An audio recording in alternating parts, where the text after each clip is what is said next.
अस्सलामुअलैकुम बिस्मिल्लाहिर्रहमानिर्रहीम। D1 exercise 1B question number 1 उसका पार्ट सी करते हैं हम। पार्ट सी है, इसमें 15, 60 एंड 75 ये तीन टर्म्स हैं। इससे कबल हमने जो क्वेश्चन किया उसमें दो टर्म्स थी, इसमें तीन टर्म्स हम इनको तीन लाइंस में लिख लेते हैं, 15, 60, 75। इसके बाद हम इनकी बारी बारी प्राइम फैक्टराइजेशन करेंगे। तो प्राइम फैक्टराइजेशन में हम सबसे पहले 15 की करते हैं। तो पहला प्राइम नंबर जो है वो 2 होता है, तो 2 पर हम इसे चेक करेंगे तो 2 पर ये डिवाइड नहीं होता। इसके बाद नेक्स्ट प्राइम नंबर जो है वो हमारे पास 3 है, तो 3 पर हम इसे चेक करेंगे तो 3 5 ज़ार 15, 3 पर ये पूरा पूरा डिवाइड होता है। इसके बाद नेक्स्ट हमारा 5 1 ज़ार 5 आ जाएगा। तो इसके 15 के जो हमारे प्राइम फैक्टर्स आएंगे ये 3 एंड 5 आ जाएंगे। इसके बाद हमारे पास 60 की बारी आती है, तो 60 की हम प्राइम फैक्टराइजेशन करेंगे तो ये पहले प्राइम नंबर 2 पर डिवाइड होता है, 2 30 ज़ार 60। इसके बाद फिर ये 2 पर डिवाइड होता है तो 2 15 ज़ार 30। इसके बाद ये 3 पर डिवाइड होगा, 3 5 ज़ार 15, 5 1 ज़ार 5। अब ये हमारे पास आ जाएगा, इसके प्राइम फैक्टर्स आ जाएंगे 2 इंटू 2 इंटू 3 इंटू 5। इसके बाद हमारे पास 75 की बारी आएगी, तो 75 की हम प्राइम फैक्टराइजेशन करेंगे तो ये 2 पर डिवाइड नहीं होगा।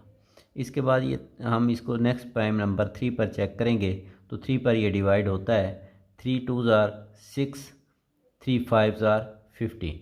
इसके बाद ये 2 पर भी नहीं होता, 3 पर भी नहीं होता, तो 5 पर हम चेक करते हैं नेक्स्ट प्राइम नंबर पर। तो 5 5 ज़ार 25, 5 1 ज़ार 5। तो इसके प्राइम फैक्टर्स हमारे पास आ जाएंगे 3 इंटू 5 इंटू 5। इसके बाद हम एक वर्ड लिखते हैं CF। C stands for common, F stands for factor.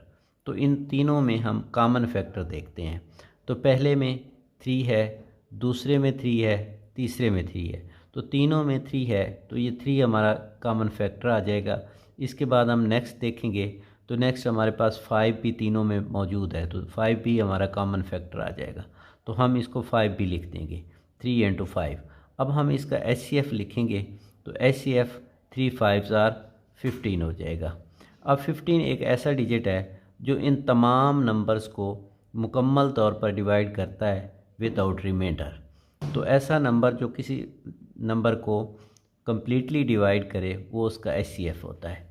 इसके बाद बारी आती है, हम नेक्स्ट क्वेश्चन करते हैं पार्ट डी। तो पार्ट डी जो हमारे पास है उसके लिए नंबर्स हैं हमारे पास 77, 91 एंड 143। अब इसको भी हम इसी तरह बारी बारी लिख लेते हैं, 77, 91 और 143। इनकी प्राइम फैक्टराइजेशन करेंगे तो पहले ही हमारी बारी आती है 77 की। तो 77 की प्राइम फैक्टराइजेशन करते हुए सबसे पहला प्राइम नंबर जो 2 है उस पर हम चेक करेंगे तो 2 पर ये डिवाइड नहीं होता। इसके बाद हम 3 पर चेक करेंगे तो 3 पर भी ये डिवाइड नहीं हो रहा। इसके बाद नेक्स्ट प्राइम नंबर है 5, 5 पर भी ये डिवाइड नहीं हो रहा। तो 7 पर हम चेक करेंगे तो 7 1 ज़ार 7, 7 1 ज़ार 7, 7 पर ये डिवाइड हो रहा है। तो इसके बाद 11 1 ज़ार 11। तो 77 के जो प्राइम नंबर्स हैं वो हमारे पास आ जाएंगे 7 एंड 11। इसके बाद हमारे पास बारी आती है 91 की। तो 91 की हम प्राइम फैक्टराइजेशन करेंगे तो ये 2 पर भी डिवाइड नहीं होता, 3 पर भी नहीं होता, 5 पर भी नहीं होता, ये 7 पर होता है। तो 7 1 ज़ार 7, 7 3 ज़ार 21, 13 1 ज़ार 13। तो इसके जो प्राइम नंबर्स हैं वो हमारे पास आ जाएंगे 7 इंटू 13।